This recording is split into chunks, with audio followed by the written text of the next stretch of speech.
Hello, entrepreneurs, dreamers, business owners, and happy people with high hopes. Welcome to Cashflows with your host, Cash Matthews. Okay, welcome to Cashflows. I'm Cash Matthews, your host today, and this is a fun place to be. We bring in business owners and entrepreneurs and leaders in our community, and they give us nuggets of wisdom that you can use to take your life to the next level. But so often we just get stuck and we need to find a way to copy off of somebody. And, I tried that in the third grade, Kenneth. It did not work for me. My Aunt Dorothy, who was also my teacher, busted me for copying the answers from my buddy Joe Mark, and I got in trouble for it. And she asked me, why are you copying? And I said, he's smarter than me. Like, that's pretty basic. And so, here we are as adults. We find out that copying off of people smarter than you is indeed one of the best things you can do to become successful in life, business, marriage, health, and podcasting. Yeah. Yeah. Well, we haven't copied off anybody because we have no idea. I'm not very good at the podcasting thing, probably, because I've never watched one. Oh. And here we are doing, what number is this? 89? 89. I think when you do 89, you're there. Oh, yeah. Yeah. We're supremely It's excellent. a pretty standard threshold, a nice, odd number to. Yeah. Well, anyway, we're glad you're here at the Cashflows podcast. Our philosophy is fire, aim, ready. And too many people are just stuck in the aiming portion. And they, the old philosophy of ready, aim, it just doesn't work. And sometimes you need to pull the trigger, focus on execution, and focus on good quality action. And that's what we've done here in Tulsa. We've built the Business Owners Networking Group to 6,000 people using that advice. And with that, I'd like to introduce you to number one of 6,000, Mr. Kenneth Bauckham. Hello, Kenneth. All right. Good afternoon. How's it going, Mr. Cash? I am 12 out of 10 today. 12 out of 10. So that's over the top. I'm fired up. I'm a beast. Meow. All fired up. Hear me roar. Well, I love it how we're supporting local entrepreneurs. We are not only sponsored by, but hosted at TulsaB.com. Yeah. And helping all of our local small business owners just learn and grow in their experiences here. And I'm kind of wondering, Cash, if you have some, maybe some kind of daily wisdom for us, or maybe, just maybe, some Biz Bites that we can learn from. Biz Bites. We do have a biz bite. All right, let's hear it. I think one of the hardest things for entrepreneurs to do truly is pick up the telephone. Yeah. I think it's difficult for people because when you're picking the phone up to call somebody, the phone weighs 1,000 pounds. Oh, yeah. All of a sudden. And, it requires a level of bravery. And I think the reason it requires that is because people aren't very good at it. And, they get in business and they just become this caricature salesperson, and it's annoying and it's embarrassing. And I want to share with people how to pick up the phone and set an appointment almost every time, provided that they've developed some kind of friendship market like we've all done at the B.O.N.G, where people know you. Mm-hmm. Now, if you're going to ask me how to make a cold call, I'm going to tell you this: stick your finger in your throat, vomit, take a nap. I have no idea how to cold call. I've never had to do it. I don't want to do it. If you're doing it, you're amazing. Come on the show. Tell us how you do it. But, we're not going to reach out to you. Cold call us and tell us you need to be on the show. I don't know how to do that. Our cold call receiving phone number is 918-555-1234. Yes, it is. And I want to talk to you about how to set an appointment with a market that you're reasonably well acclimated in. And it is, I call it the 4-step setup. And I do it. I don't sit and count the steps off. I do it because it's the way I make a phone call. But I had to break it down so that people that work in our company could understand how to make a phone call. And, did some training with a guy in Ohio. He said, hey, I heard you do some sales kind of training. And, would you be willing to help me out? I'm like, yep, let's get started. And he's like, oh, you mean now? I'm like, yeah, now let's go. Let's pretend like I'm your friend. We've known each other for a few years. We play softball together and go to church together. And you want to sell me your thing. Ready, set, go. Hello. And we did a role-playing exercise. And he went on to tell me about his product for 5 or 6 minutes. And we got done, and he goes, well, how was that? I'm like, dude, you need to find another career. That's, I almost said a bad word there. That was terrible. To be honest with you, that's the worst I've ever heard. And he's like, seriously? I'm like, yeah, you got to be starving. You got to be like super skinny. or have a really good pension or something. And he's like, yeah, neither. He goes, I'm not doing very well. What would you do? And I said, let's redo that. And I want you to call me, and we're buddies. We go to church and play softball together, and you're going to call me and invite me out to coffee. That's it. And he's like, you think that will work? I'm like, yeah, pretty sure it does. And so here's the 4-step setup. Number one, you have to have somebody that you know. If you don't know enough people, start networking. Find a group. It doesn't have to be the Tulsa B.O.N.G. That doesn't matter. That's not what this is about. Find a group of people, become known.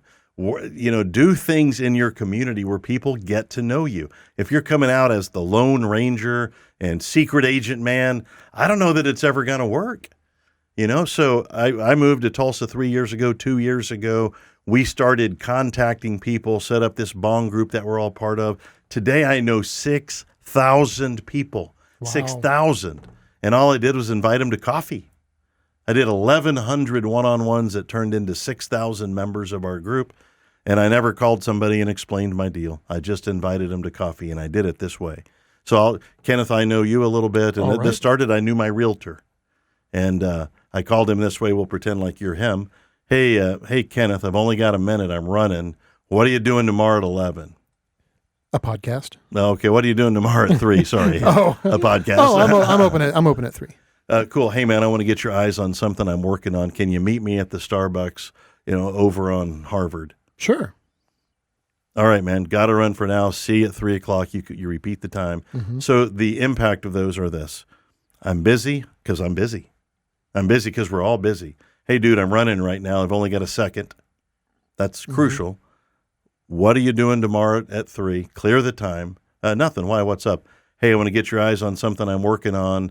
I'll see you tomorrow at 3 o'clock. Repeat the time.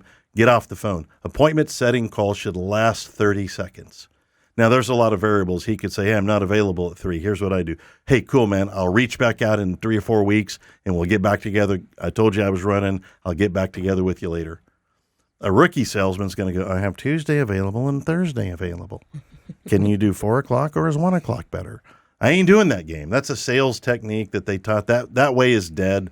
Just ask for a time that works for you. And if they fit, they fit. And if not, go on to the other friend that you met. Mm-hmm. But you have to be proactive.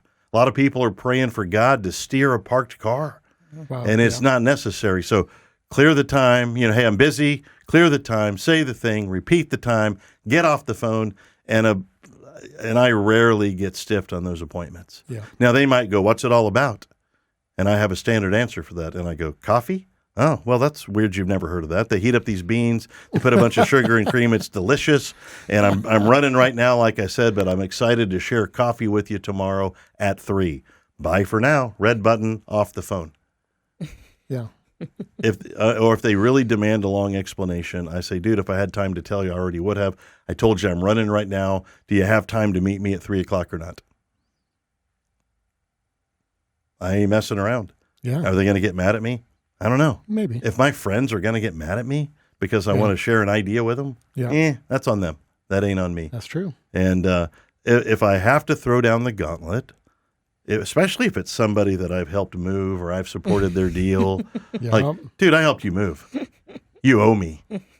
Bro, come drink coffee. Bro, come and have coffee with me. But if they give me a ration of grief, I say these words. Hey, look, do I have enough credibility with you to waste 30 minutes of your time while I'm buying you coffee? And at that moment, they decide whether they get to stay in my phone or not. I'm only looking for people that were already looking for me.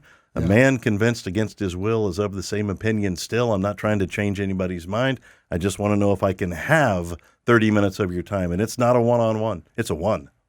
Yeah. Yeah, I don't want to hear your story. I have a thing I want to say. And when you're direct with people, and when I sit down with them, I continue that dialogue. Hey, look, I know you're busy. I'm busy. There's something been on my mind. I wanted to share this with you, and I share it with them. And that's how I built my entire business that way. Awesome. And it worked, and it'll work for you, and it'll work for you. I don't know. It's probably time to get on to talk to our guest, Sarah Chapman. Yeah. You want to give her a shot? Let's give her a shot at this. Yeah. All right. When did you just got here? Hi, Sarah. Sarah's in the office. All right. One of the most delightful people that I've met in this endeavor is Sarah Chapman. And she is here with us today. She is the founder of Lorraine Interiors. You can find her at sarahloraineinteriors.com.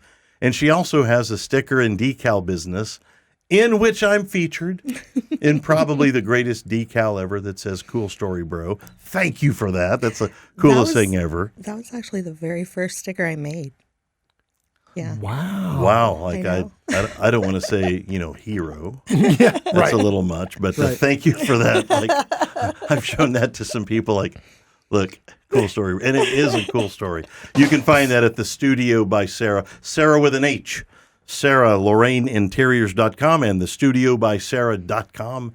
And man, we're excited to talk to you. You're one of the most delightful people that we've met. And we met you through this B.O.N.G group. Yeah. And you've become like a fixture and important in the B.O.N.G group. And I know everybody talks about you, but just for a minute, talk about your experience in our group, because I know it's been good for everybody. Yeah. I mean, I love the B.O.N.G group. I have been part of a few other networking groups in the past. Yeah. And both for my own business and for employers I used to work for that would send me to networking groups. Right. And always hated them. Yeah. I was always very uncomfortable. And when I started my own business and I joined the networking group for myself, like actually paying to join. Oh, yeah. A lot of those require you to pay, right? And I think I was in it for about a year and just really never saw monetary benefit. Now, I did meet people Sure. who all ended up quitting and coming to the B.O.N.G. So I want to say something about that. Our group isn't here to take from other groups. No. But that people like you are showing up, and the high quality people that are showing up. And I think the world is just ready for a different experience. Yeah. I mean, that's not unique to what we've built. We just recognize that. And, we built our group on trust and friendship and love. And now, there's 6,000 people in the group. And, and it's, I don't know, it's just a cool thing. Yeah, it's just totally different. If you think you know about networking, you don't.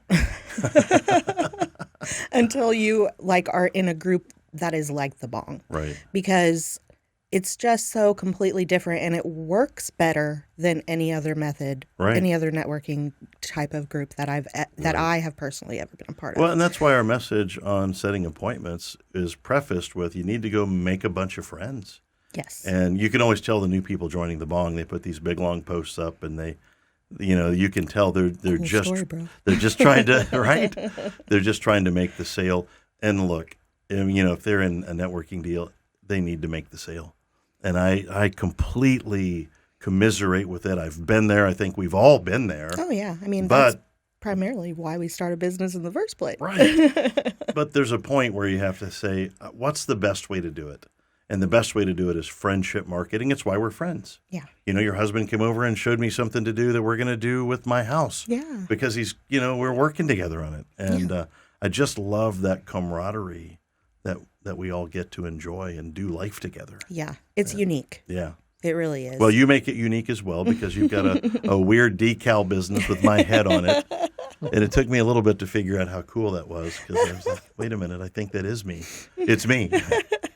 So give us an overreaching idea of your businesses and start with the interior business about how it works and what you're doing. Yeah. So I am primarily a residential interior designer. I can do some light commercial work, but as far as a big commercial job, I wouldn't necessarily work on that. But residential, so people's homes. Right.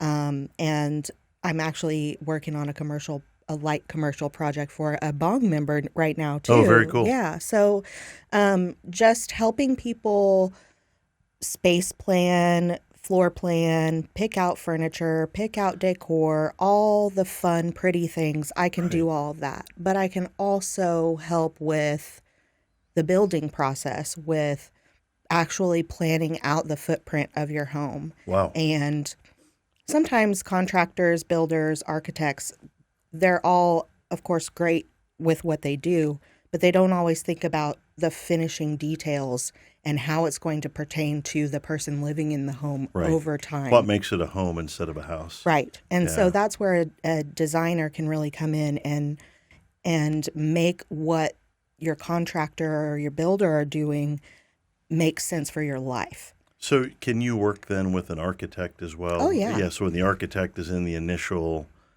acquisition of information phase, you can work with them and say, how deep do you go? Are you planning electrical outlets as well? So the placement of them, yes. Okay. That's actually one thing that a lot of builders and architects don't pay attention to. Like a contractor might just put one every few feet on a wall in a room. Right. Well, they're not thinking about, we're probably going to place the bed here and some nightstands here, and we need to make sure that the plugs on the wall are going to be in the right place for someone to match up with your furniture. Yeah, to plug in their phone at night to charge, or wherever how are they going to live in that space? Right. Not just, well, we need to have 5 plugs on this wall, space them out evenly, Yeah. And so it helps make sense of all those little tiny details that people honestly really don't even think about until they go to plug their phone charger in and there's no plug next to their bed. Yeah, we had an Airbnb in North Tulsa, and we had to run an extension cord to the nightstand so that we could just plug in the lamp. Yeah. And it was a little bit older house, but what a pain. Yeah, so little things like that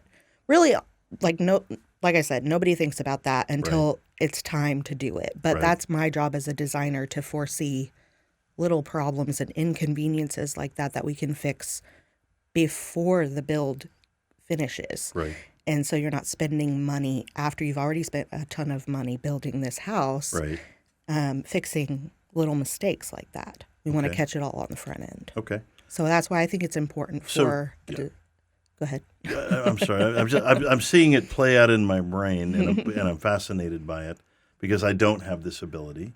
I do want to build a new house.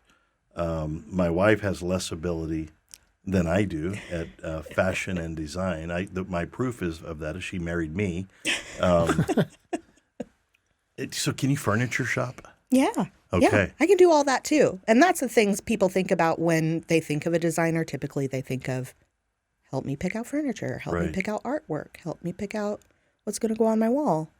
But a lot of people don't understand that I love doing all of those things, and I can do all of those things, but I can also do the little more technical things that people don't really know a designer can even be involved in. I kind of want to show you my portfolio because I've been saving.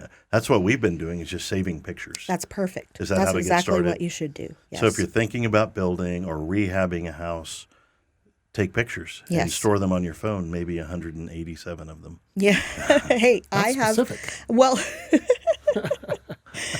whenever I start a design project with a client, I always start a Pinterest board with them. Okay. A private board that only the two of us can see. Right. Because I want to see, and sometimes they will import pictures that they've already saved from before they met me. Right. And sometimes we'll start a brand new board together. But that way I can see what their likes are and we can collaborate. I can say, hey, I'm thinking about something like this for your space. And they can comment on it or put another picture in and say, I don't like that, but I like this. Or I like the couch in this picture, but not the wall color. Right. So pictures can, be worth 1,000 words, right? So I always do that with my clients to get a project started. I need to see what are your likes and dislikes and how do you live your life every day, because we want to make this space beautiful, but we also need it to be functional. So when you work with a contractor, can you pick out paint colors? Yes. And all of those kinds of things. Reason I ask is my brother has a house just near me, and it burned down 3 nights ago. And we're 3 nights ago? Yeah, we're in the process now of doing all the stuff that you do to get it rebuilt. Mm-hmm. And I was just asking him, and he lives away from here, and I'm like, okay, well, I'll handle it. Well, you want me to pick everything out? And he's like, I don't know. I'm like, okay, well, I've got an interior designer coming in, so I'll ask. So I was asking with intent then. So how did you get lit up about interior design? What initially sparked that passion for you? I honestly have been interested in design since I was a very little girl. No kidding. Yeah. Okay. So I grew up with my mom was always rearranging the living room furniture. Like I'm talking once a month. Oh, My dad hated it, but she would rearrange it all the time, And I loved helping her with that. right. And I just remember feeling like this feels like a completely new house just because we moved the furniture around. Right. And then, I would always redecorate my room. My mom was great about letting me paint my walls any color I wanted, paint a little mural on my wall. So, and I was an only child until I was 10. So she kind of let me do whatever I want in my Right. room. And so I was from a very, very early age, always interested in that kind of thing. What kind of decorations can I buy to put in my room, and how can I rearrange it? What color do I want the walls to be? And then my dad was a furniture maker. Well, like he made furniture Yes.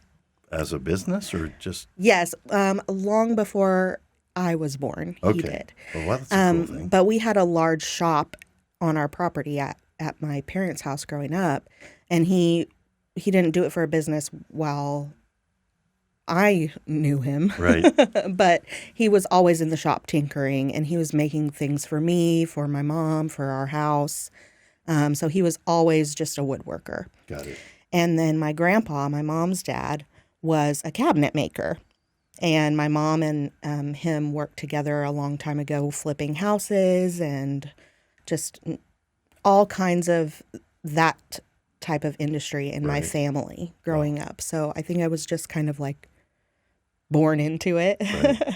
Very cool. But yeah, I really have loved it from a very, very early age. And how long have you been at it as an entrepreneur? Since July of 2021. So another business that started around the COVID time. Yeah. Yeah. I will say, well, I'll say that later because that's part of my. That's part of your windup. Okay. of my We're going to take a quick commercial break, and Kenneth is going to feature one of our wonderful sponsors here at Cashflows. Kenneth, who do you have for us today, sir? All right, today we're going to chat about my friends over at MFP.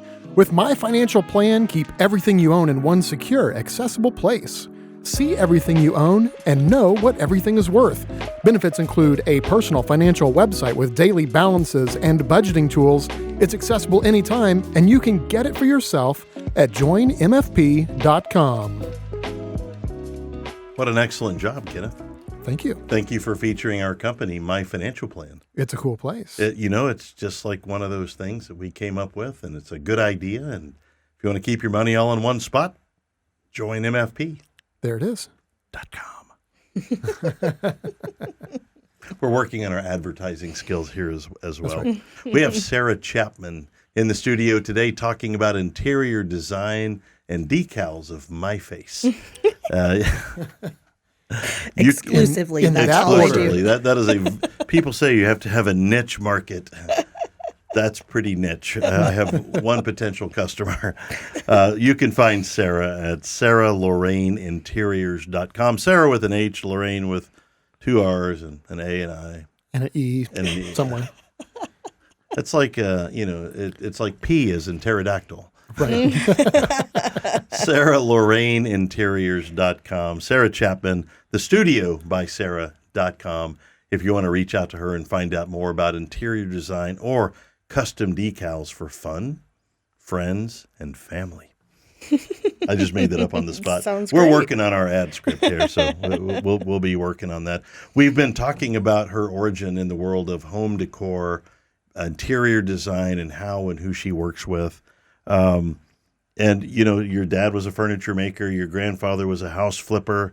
Like you're in that industry anyway, probably from birth. Yeah. So I mean that's like the best experience. So what kind of things do you have planned for your business in the coming year? And give us your little verbal business plan here for the coming year. So it's my goal to really start working with some more builders, custom home builders, not necessarily the builders that put up the cookie cutter neighborhoods, Right. but I want to work with the custom builders, the Right. ones who are going to sit down with a client and from start to finish, we're going to design your dream home. That's where I want to be. I want to help clients design their homes from the ground up. I love doing remodels too, but that's kind of my biggest goal right now. Right. Is I want to get started with some builders that I form a relationship with, and we can just help people really design a home that they love from the ground up. What would be great is if we had a custom home builder here doing a podcast. Oh, wait, we had one. Right? Do you want to name it a number? I think I know who you're talking about. Okay. All right. Yeah. He said his goal this year is to build his first custom home. Oh, okay. Yeah. And so he is about to be a custom home builder, great remodeler, number one remodeler contractor in the world. Do you know who we're talking about now? Is it Cody? It's Cody Alexander. Yeah. Okay. Anyway, that's call Cody. See, we make love connections here. Wait, that doesn't sound right. Business love. Can you rewind? Well, I can try. No, it's no, busted. it's not. Okay. It's not going to Sorry. work. Please apologize to everybody involved for me. So, as a designer, is there like the ultimate design work or the bucket list design work? I don't know about everybody, but I definitely have one. Yeah. Okay. Let's go there. Talk about that. So, kind of like my dream design project would be like a small boutique hotel. Ooh. Yeah. I don't want to build or help design the large, like a Holiday Inn or something like that. But the smaller boutique hotels that really focus on the design of their guest rooms and their lobby. And Tulsa has a few great ones. Yeah. And they're becoming really a lot more popular now. Right. And that's kind of like my ultimate dream. Okay.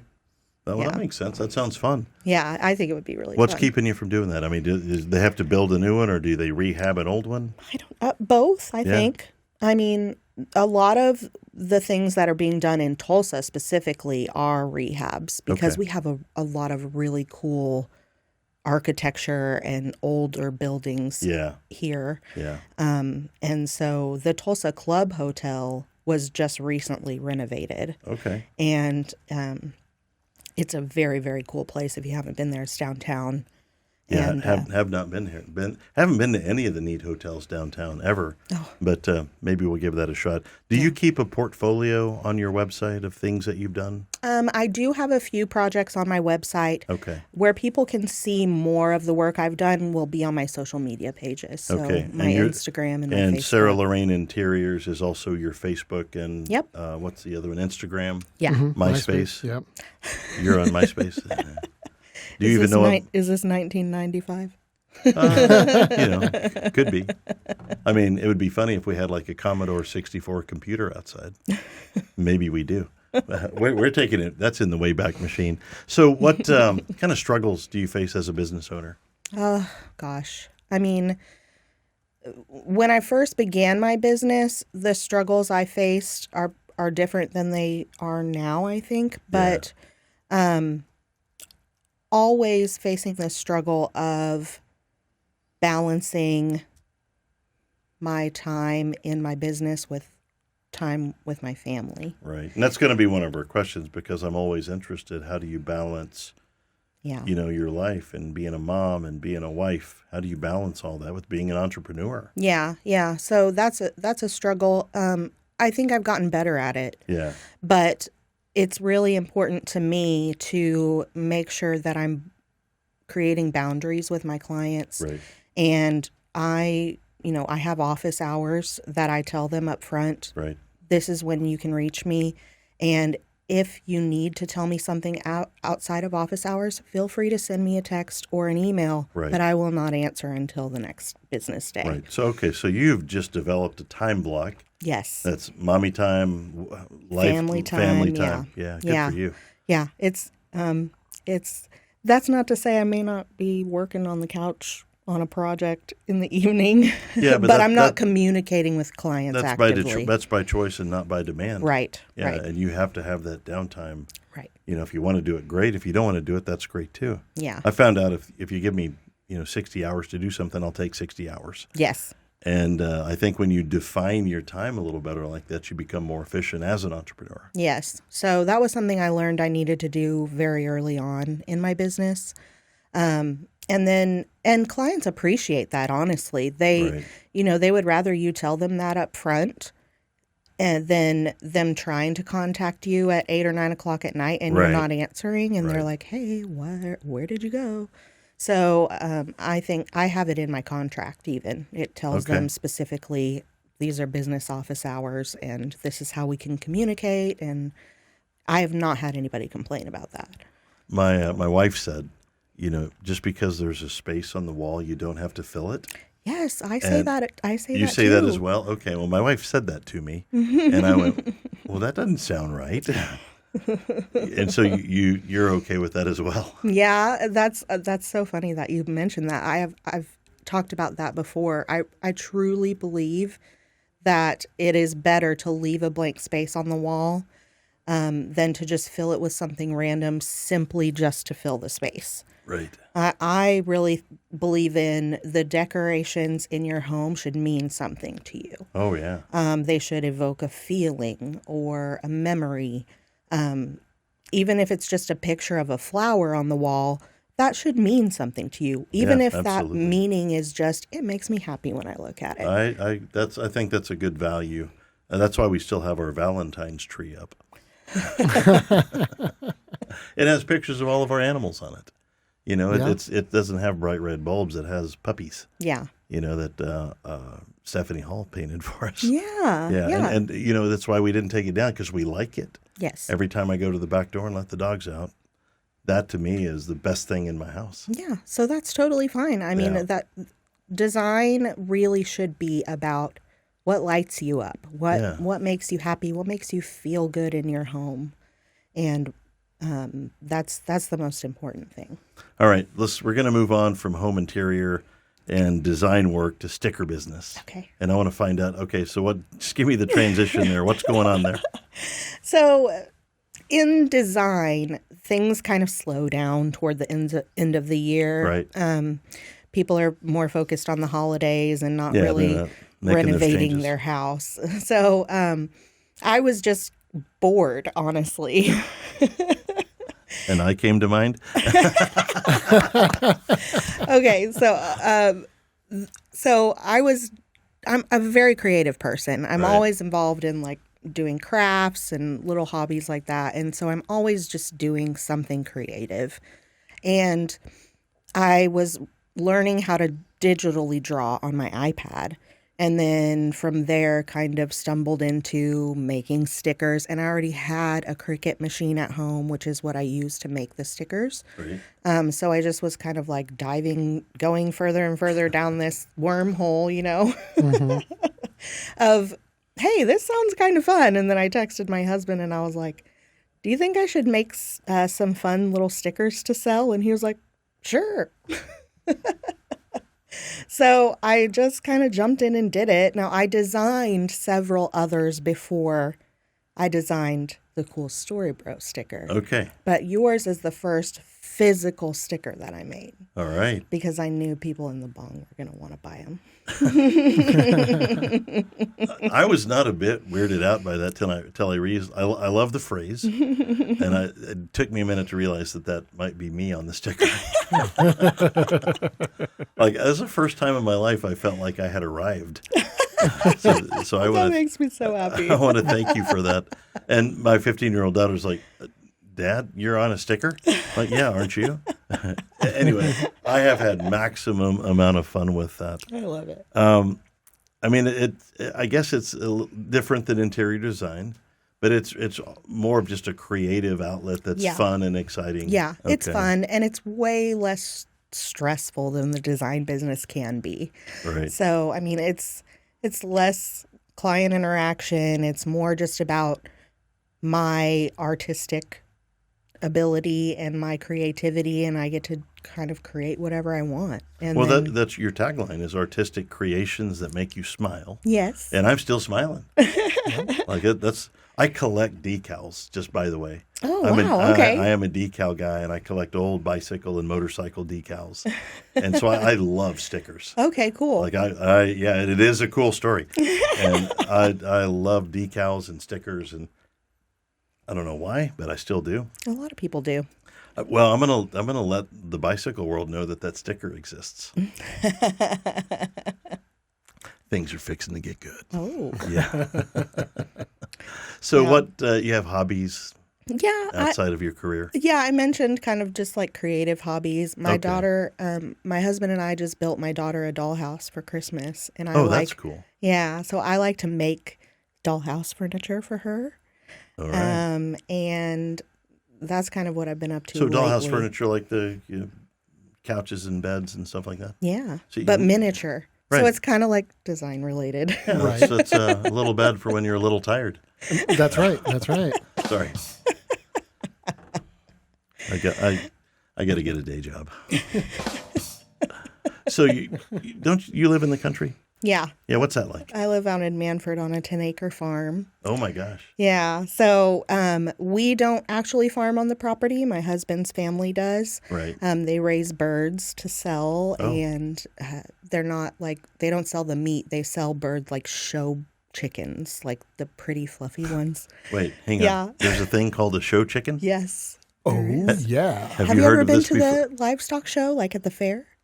All I can be honestly say to you is I've been near it, in that I was in the same, within a mile. So I have not been. Have you been to the livestock show, Kenneth? No, not to the livestock show, but I was aware of show chickens. Yeah. Okay. Acutely And aware. do they walk them around on a leash or how? I'm thinking dog show there. I don't think it's quite like that. I think that the judges probably just walk around and see them in there. Do they want to? I mean, they're looking at their. What are they looking for? Feathers? I honestly don't know for sure. I just know that it happens. Okay. I mean, that's kind of awesome. Show chickens. Yeah, it's Yeah. pretty cool. Okay. So they raise those birds. They raise chickens, turkeys, all kinds of different There's not poultry. show turkeys, are there? Yeah, there are. Yeah. Wow. I'm out of the loop. I love being in Oklahoma.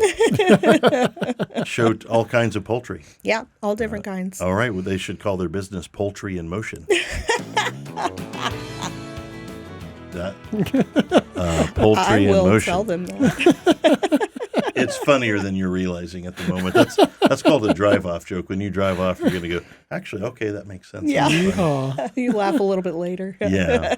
All right. We are with Sarah Chapman, Sarah Lorraine Interiors, and the studio by Sarah.com for custom decals. Yes, I can do custom. That's a curiosity. If somebody wanted to make a decal of their kids or their dog, what's the minimum order of decals? So I do wholesale orders, Okay. and I have $100 minimum with that, Right. which, depending on the size of your sticker, can get you quite a few stickers. Yeah, but still, I mean, that's like the coolest thing ever. Yeah.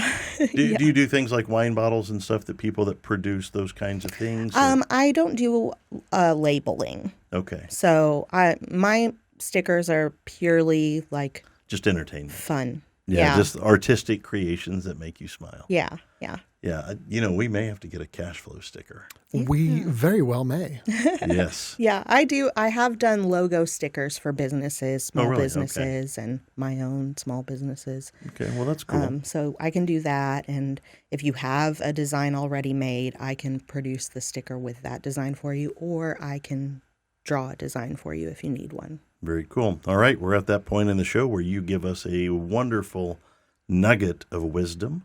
Yeah. Sarah Chapman, what say you? So kind of alluded to it earlier, Right. but I think the most important thing, if you have a desire to start some kind of business or a business idea that's just been kind of bubbling up in your brain for a long time, you just have to do it. It kind of goes along with your fire, aim, ready saying. Right. And, I told you I've been involved loved design from a very, very young age. Right. I always knew that I wanted to go into business for myself as a designer, but it took me until 2021 to actually do so. And it also took me being fired from my job to realize this is the time I'm going to finally jump in and do it. Right. And so my biggest advice to people is just do it. Like Nike. Yep. You know, I mean, you're never, ever going to feel like you're ready. Right. And the best way to learn is by doing and just jumping in. And I agree with that. And I think that's brilliant. Yeah. And the key is to surround yourself with the right people. Network, find other small business owners who have gone before you, made the mistakes, and copy them. And copy of them, right? Yeah. It's Double. genius. Yeah. So, I mean, I think that's the most important thing, because when you hit that bump in the road and you don't know what to do, you've got people to call. Right. And there's somebody who's been through it. Right. Even if they're not in the same industry you are, business is pretty universal across most, what you need to do in business. Right. And so there's always somebody you can call and ask, how do I get through this? Yeah. I mean, I think we've all been there, right? Yep. All right. Well, Sarah Chapman, thank you for stopping you. by the Cashflows podcast. Yeah, it's been And fun. I think this will be a wrap. We are thankful for our guest today, Sarah Chapman. You can reach her at sarah.lorraineinteriors.com, and you can find her at thestudiobysarah.com. And, man, we hope you'll give her a look as well. And thanks to our sponsors who keep us afloat here. We are appreciative. Let's be nice to each other. Life can be difficult. We're all kind of just walking each other home anyway. Make good choices today for your family. And here's a good thing for you. Today, wouldn't it be nice if you could finally forgive somebody, especially if they don't deserve it? That's forgiveness is not about that other person. It's about you and letting go of those chains that you've kept tightly wound around your waist and, just as a constant companion. So today, let's forgive somebody that doesn't deserve it. And I think you'll find a lightness and be able to move your life and business forward. That might be a business tip from me to you. So, Kenneth, as we sign off here, we want to say thank you to everybody who's here and listening and clicking and watching and sharing. And remember, Cashflows is a show about you. We're glad you're here.